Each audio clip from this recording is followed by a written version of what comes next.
Aujourd'hui, on va plonger dans un sujet qui donne le vertige. Les ordinateurs quantiques, ces machines étranges qui pourraient à la fois révolutionner la science et mettre en péril toute notre sécurité numérique. Comment des qubits capables d'être à la fois 0 et 1 simultanément pourraient-ils résoudre en secondes des calculs impossibles pour les superordinateurs actuels ?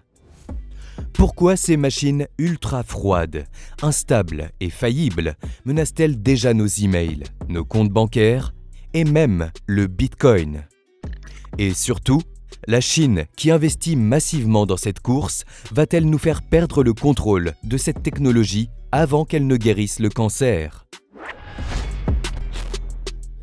Pour comprendre pourquoi les ordinateurs quantiques sont si particuliers, il faut d'abord accepter que notre informatique actuelle, aussi puissante soit-elle, est un peu rigide.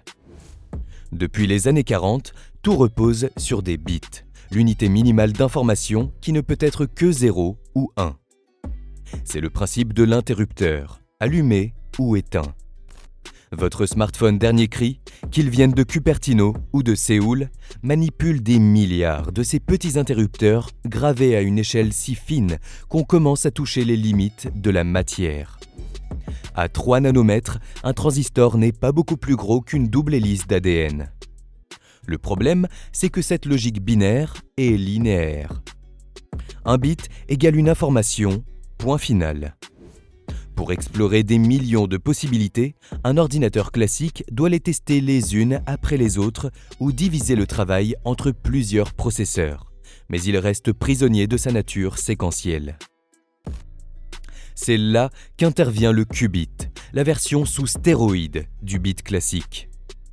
Grâce à une propriété de la mécanique quantique appelée superposition, un qubit ne choisit pas entre le 0 et le 1, il est les deux à la fois, dans une sorte de danse probabiliste.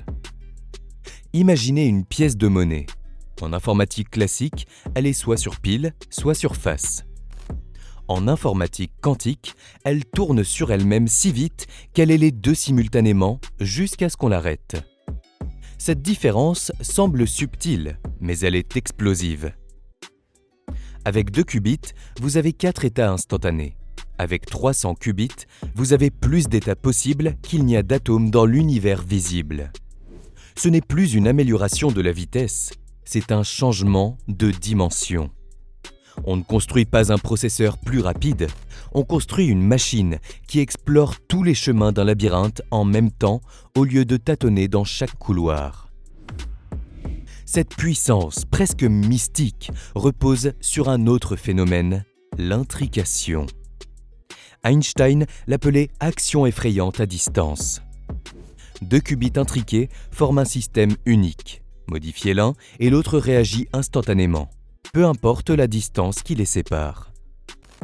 C'est ce duo superposition-intrication qui permet aux ordinateurs quantiques de réaliser des calculs de force brute totalement hors de portée de la Silicon Valley traditionnelle.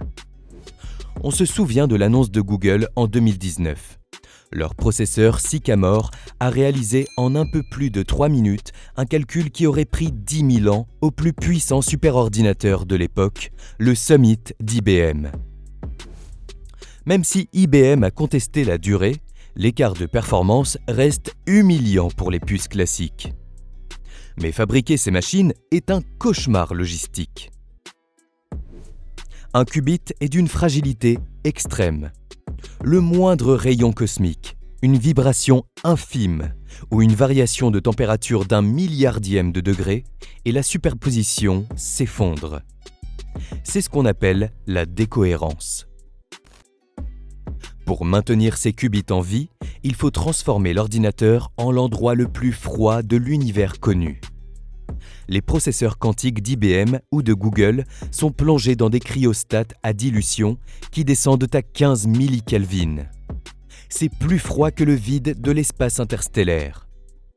Si vous pouviez toucher le cœur de la machine sans geler instantanément, vous seriez en contact avec le point le plus immobile de la création. Et ce n'est pas tout. Il faut un blindage magnétique parfait et des chambres à ultra vide pour éviter que les atomes d'air ne viennent frapper les qubits. Actuellement, nous sommes dans l'ère de l'informatique quantique à échelle intermédiaire et bruyante, NISQ. Les machines ont entre 100 et 1000 qubits, mais elles font encore beaucoup d'erreurs. Pour qu'un ordinateur quantique soit vraiment utile au quotidien, il faudra passer de quelques centaines de qubits physiques à des millions de qubits capables de corriger leurs propres fautes. L'une des premières applications de cette puissance brute est la plus terrifiante, la fin de la vie privée telle qu'on la connaît. La quasi-totalité de nos échanges numériques actuels repose sur des algorithmes de chiffrement comme le RSA. Ces systèmes sont sûrs parce qu'un ordinateur classique est incapable de factoriser rapidement le produit de deux très grands nombres premiers. Il lui faudrait des millions d'années. Mais en 1994, un mathématicien nommé Peter Shor a prouvé qu'un ordinateur quantique suffisant pourrait pulvériser ce verrou en quelques heures. C'est ce qu'on appelle l'apocalypse quantique. Des acteurs malveillants pratiquent déjà le Harvest Now, Decrypt Later. Ils volent et stockent aujourd'hui des données chiffrées qu'ils ne peuvent pas lire en attendant que l'ordinateur quantique de demain leur offre la clé du coffre-fort. La menace plane aussi sur le monde des crypto-monnaies. Le Bitcoin, par exemple, utilise une cryptographie à courbe elliptique qui est, sur le papier, vulnérable à l'algorithme de Shor. Si une puissance mondiale comme la Chine ou les États-Unis parvenait à stabiliser quelques milliers de qubits logiques, elle pourrait techniquement vider n'importe quel portefeuille dormant ou prendre le contrôle du réseau. C'est pour cette raison que des géants comme Apple ont déjà pris les devants. En février 2024, Apple a annoncé la mise à jour de sécurité PQ3 pour iMessage, introduisant un chiffrement post-quantique. L'idée est d'utiliser des problèmes mathématiques si complexes, comme les réseaux euclidiens, que même un ordinateur quantique s'y casserait les dents. Le NIST, l'Institut américain des normes, a d'ailleurs déjà sélectionné plusieurs algorithmes de référence pour protéger le web de demain. La course est donc double, construire l'arme quantique et construire le bouclier capable de l'arrêter. C'est sur le terrain géopolitique que la tension est la plus vive. On parle souvent de course à l'armement quantique. Pendant longtemps, les États-Unis ont mené la danse grâce à IBM, Google et Microsoft. Mais la Chine a opéré une remontée spectaculaire. Pékin considère le quantique comme une priorité stratégique absolue pour atteindre la suprématie technologique d'ici 2035. Les chiffres donnent le tournis. La Chine aurait engagé plus de 15 milliards de dollars de fonds publics dans la recherche quantique, soit bien plus que les investissements directs du gouvernement américain ou européen. En 2021, l'équipe chinoise de l'université de Hefei a dévoilé Jiuzhang 2.0, un ordinateur quantique photonique qui aurait surpassé les performances du Sycamore de Google. La Chine détient également une avance majeure sur les communications quantiques avec le satellite Micius, capable d'envoyer des clés de chiffrement inviolables par intrication, une technologie que l'Occident peine encore à déployer à grande échelle. Mais ne tombons pas dans le pessimisme total. Si le quantique peut casser des codes, il peut aussi nous sauver. Prenez la médecine. Aujourd'hui, pour créer un médicament, on procède par essai et erreur, car simuler une molécule complexe est impossible pour nos ordinateurs. Pourquoi ? Parce que les molécules sont des systèmes quantiques par nature. Utiliser un ordinateur classique pour simuler une protéine, c'est comme essayer de peindre un film en 3D avec un fusain sur une feuille de papier. On perd l'essentiel de l'information. Un ordinateur quantique, lui, parle la langue maternelle de la nature. Il pourrait simuler parfaitement des interactions chimiques, permettant de concevoir des traitements contre Alzheimer ou des cancers avec une précision chirurgicale, sans effets secondaires imprévus. On parle aussi de révolutionner la capture du carbone ou de créer des engrais qui ne consomment pas 2% de l'énergie mondiale à produire. Le quantique pourrait être l'outil ultime pour résoudre la crise climatique. L'horizon de cette révolution se rapproche.